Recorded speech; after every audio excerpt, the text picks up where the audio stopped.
What if the very moment you thought was your breaking point was actually the birthplace of your next masterpiece? 5 truths that turn your collapse into creation. And we begin right here, right now. Not tomorrow, not when things calm down, but in this exact breath you're taking. Because collapse isn't the end, it's the quiet architect sketching a reality you haven't yet imagined. You might think you're losing everything, but what's really happening is that the blueprint for what's next is sliding into place beneath the rubble. I know it doesn't feel like it. I know that right now, your nervous system may be screaming for safety, your chest tight, your mind grasping for answers that never seem to land. And still, here you are, listening, which means a part of you already knows. There's something here for you to see. We've been taught to fear collapse, to see it as failure, as proof that we didn't hold it together well enough. But what if that story is the real illusion? Joe Dispenza speaks of chaos not as a random curse, but as a catalyst, the breaking of old neural pathways so that new, more aligned ones can take shape. Think of it like the moment before a thunderstorm, when the air feels heavy, almost electric. It's uncomfortable, yes, but it's also charged with possibility. Collapse is your system reorganizing itself at a quantum level, not punishing you, initiating you. This isn't abstract philosophy. It's practical. It's the unseen science of transformation. And if you understand it, truly understand it, you'll stop fighting what's falling apart and start using it as the raw material for what's about to rise. Today, we're going to dismantle the myths that have kept you stuck in survival mode, reveal the neurochemical and energetic shifts hidden inside your most difficult moments, and give you grounded steps to turn that breakdown into a creation cycle you can measure and sustain. And here's the thing, every collapse hides a doorway, but it's only visible to those who stop searching for the exit and start noticing the architecture of the room they've landed in. That's what we'll do together. You'll see why your resistance to chaos has been costing you more energy than the chaos itself, how your body is wired to rebuild in these moments, and how to step into that process without force, without rushing, and without losing the depth of what's trying to emerge. In a moment, we're going to explore the hidden physics of falling apart. We'll go deeper into the quantum mechanics of why life seems to shatter before it reshapes, and how this pattern has been at work in your life, even in moments you didn't recognize it. What you'll discover might not just change how you see this collapse, it might change how you see every collapse that comes after, the hidden physics of falling apart. You've been told collapse is chaos, unpredictable, cruel, a sign that you've lost control. But what if the most powerful truth was hiding where you never thought to look? In the quantum field, collapse isn't random at all. It's the wave function breaking, the infinite possibilities narrowing into one so a new reality can take form. It's a reorganization disguised as ruin. You've seen it before, you just didn't know how to read it. The job you lost that pushed you toward the work you were meant to do. The relationship that ended, only for you to discover a version of yourself you'd never met. Here's the process. Imagine a glass shattering on the floor. To the eye, it's destruction. To the field, it's the release of structure, the freeing of every fragment to be shaped into something else entirely. When old patterns break, they make room for a configuration you couldn't have reached without the dismantling. This is why chaos often comes before clarity, not because the universe enjoys your suffering, but because the geometry of your old life can't hold the frequency of your next one. Let me give you an example. Think of a caterpillar inside a chrysalis. From the outside, it looks still, even lifeless. Inside, it's liquefying, breaking down into a state so formless it can become anything. That's quantum collapse. You can resist it, clawing back to the safety of the caterpillar you once were.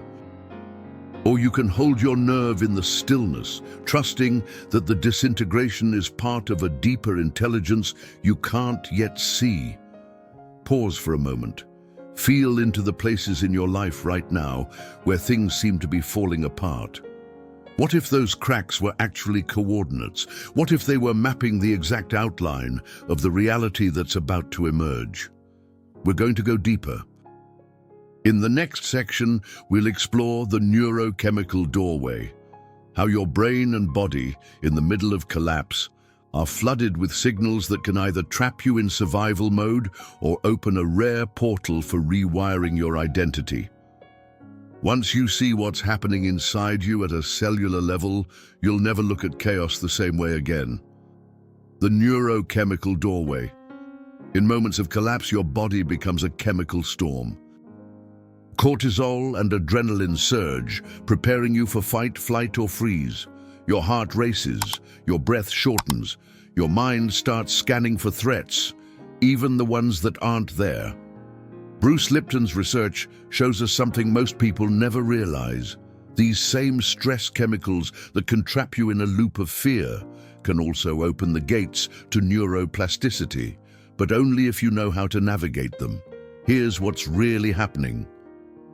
Your brain, under stress, is breaking old neural connections at an accelerated rate. This is why you feel disoriented, why the things that once felt certain now feel foreign. But it's also why collapse is a once-in-a-lifetime chance to anchor a new pattern.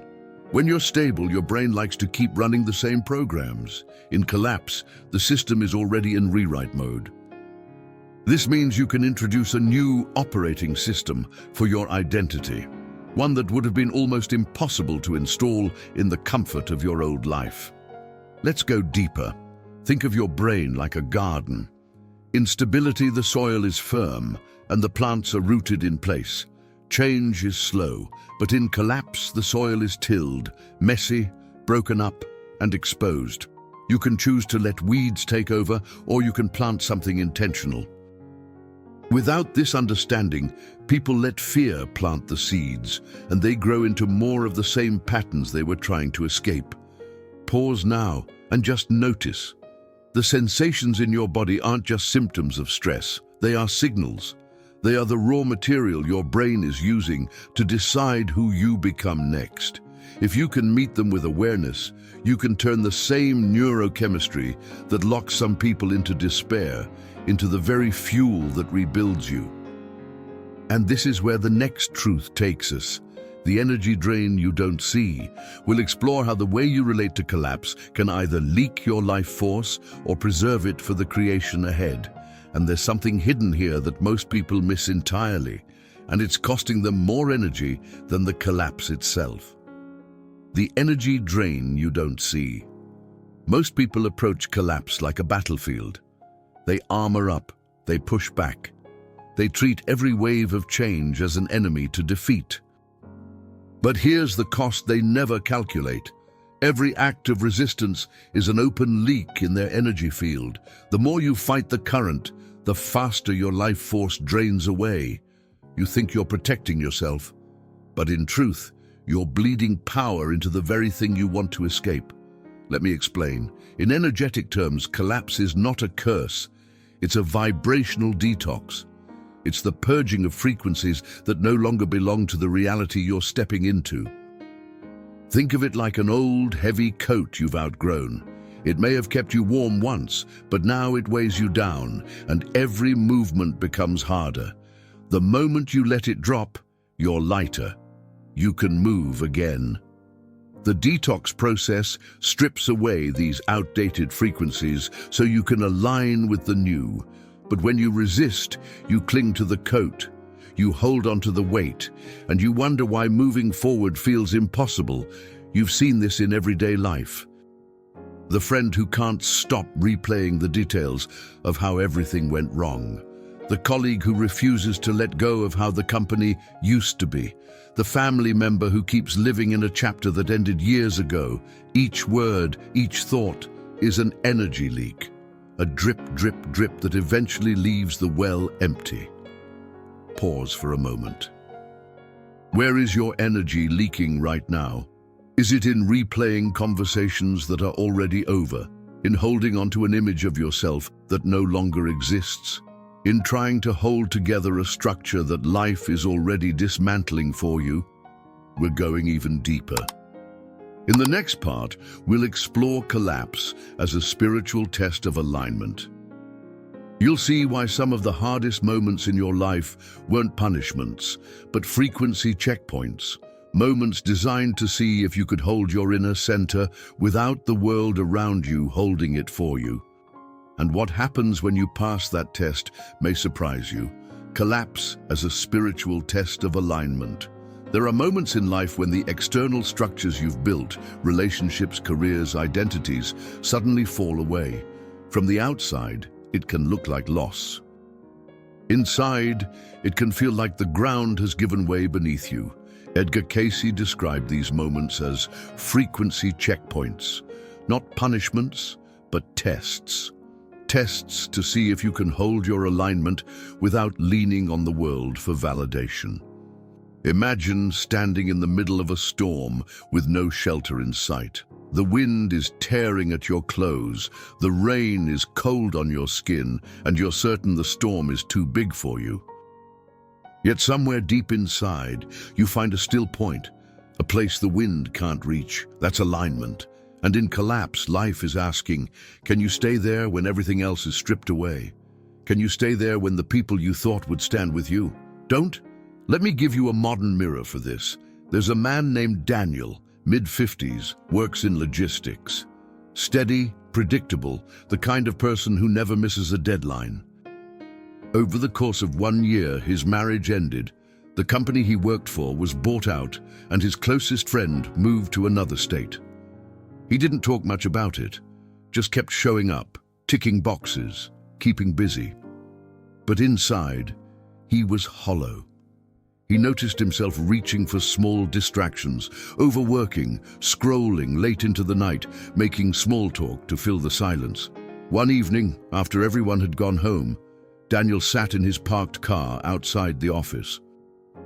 He realized he couldn't remember the last time he'd felt anything other than fine, not joy, not even sadness, just fine. And it hit him. He'd been holding his life together for so long, he didn't know who he was without the holding. That's when the question came, quiet but sharp. If nothing outside you is stable, what do you stand on? That's the test, the checkpoint. It's not about rebuilding your old life faster. It's about discovering if your frequency is steady enough to build something entirely new. And when you pass, when you can stand in that still point without rushing to fill the silence, creation accelerates. Doors open, opportunities find you, not because you chased them, but because you matched them. Next, we'll step into the mistake of filling the void too soon. We'll uncover why rushing to replace what's been lost doesn't heal the wound. It seals in the old frequency, making it harder for the new reality to take root. And this one might reveal patterns you've repeated without even knowing it. The mistake of filling the void too soon. After a collapse, the silence can feel unbearable. The empty space where a relationship used to be. The stretch of hours without the work that once defined you. The room in your house that still carries the shape of someone who's gone. The mind aches to fill these spaces quickly, to patch the holes so the discomfort stops echoing. But here's the truth. When you rush to fill the void, you end up pouring the old frequency right back into the foundation, and then you wonder why the new life feels hauntingly familiar. Let me explain. In physics, a vacuum is never truly empty. It's a field pregnant with potential, waiting for the next pattern to stabilize. The void after collapse works the same way. It's not a gap to be feared, but a gestation space. And like any gestation, it has its own timing. A seed buried in the soil doesn't sprout the moment you water it. It rests in darkness, it swells, it cracks open. Only then does it send its first roots downward, anchoring itself before it reaches for the light. When you try to rush that process, you pull the seed before it's ready, and all growth stops. You've seen this play out in everyday life. Someone ends a long relationship and jumps into another within weeks, carrying the same wounds, the same unspoken resentments, the same unmet needs.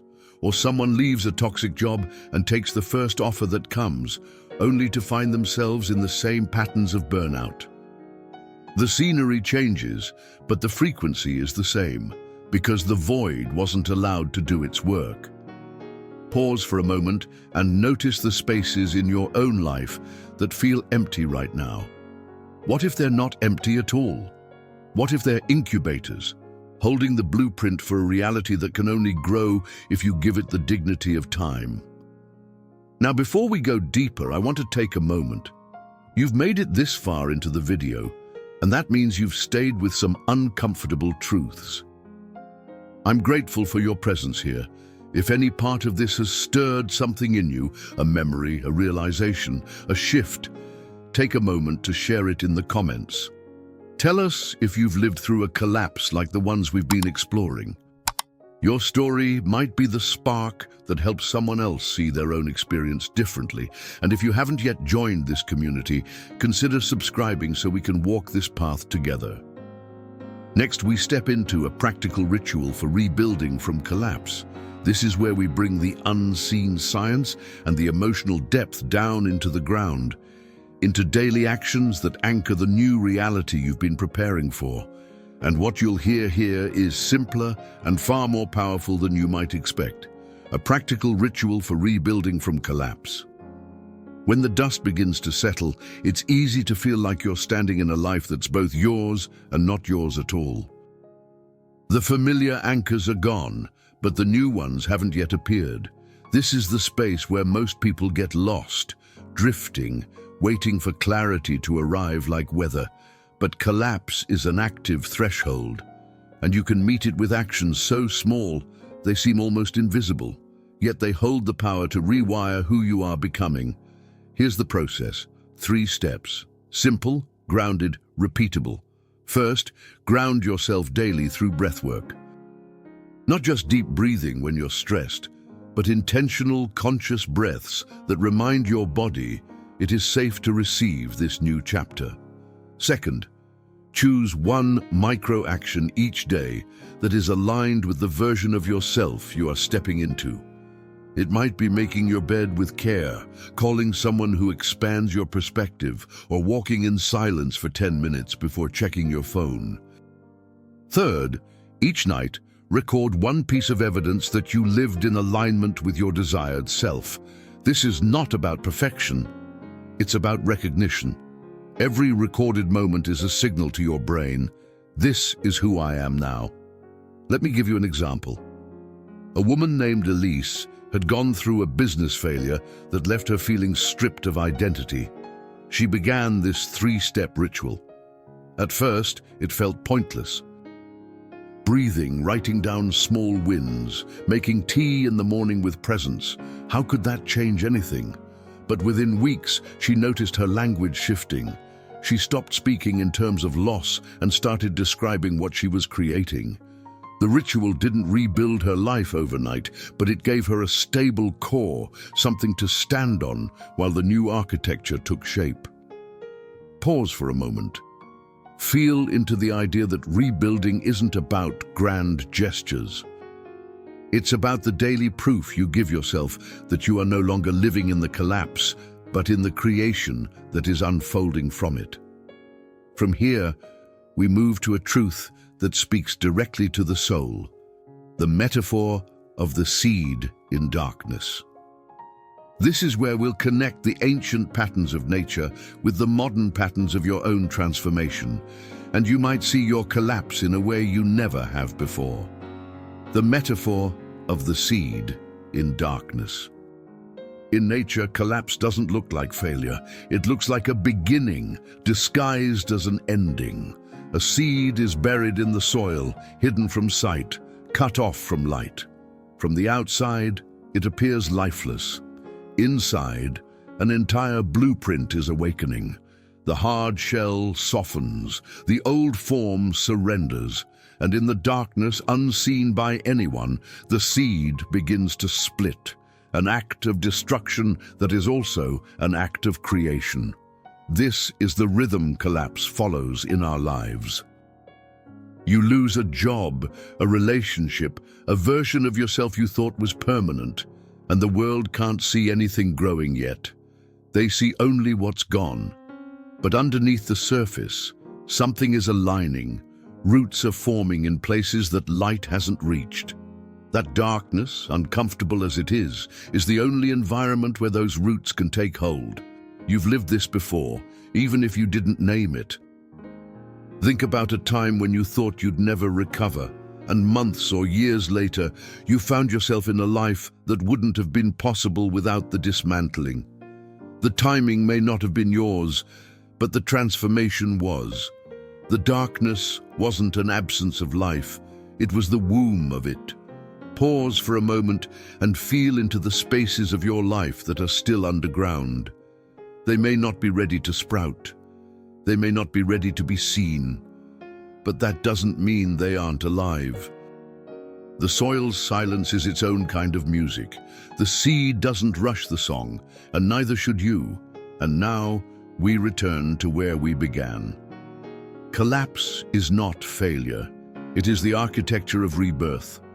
The question is no longer, will I survive this? The question becomes, what will I build with the raw material this collapse has given me? If this message has stirred something inside you, it's because your creation is already in motion. Thank you for your presence, your energy, and for walking alongside me in this journey of knowledge and evolution. If you've seen yourself in these truths, let us know in the comments. Share your story. It might be the reflection someone else needs. If this resonated, leave a like, subscribe to join our community, and watch the next video we've prepared for you. It holds even more transformative insight here in Echoes of the Path. You are not at the mercy of the external world. You are the field that transforms what vibrates around you, and the reality you long for begins exactly where your old pattern ends.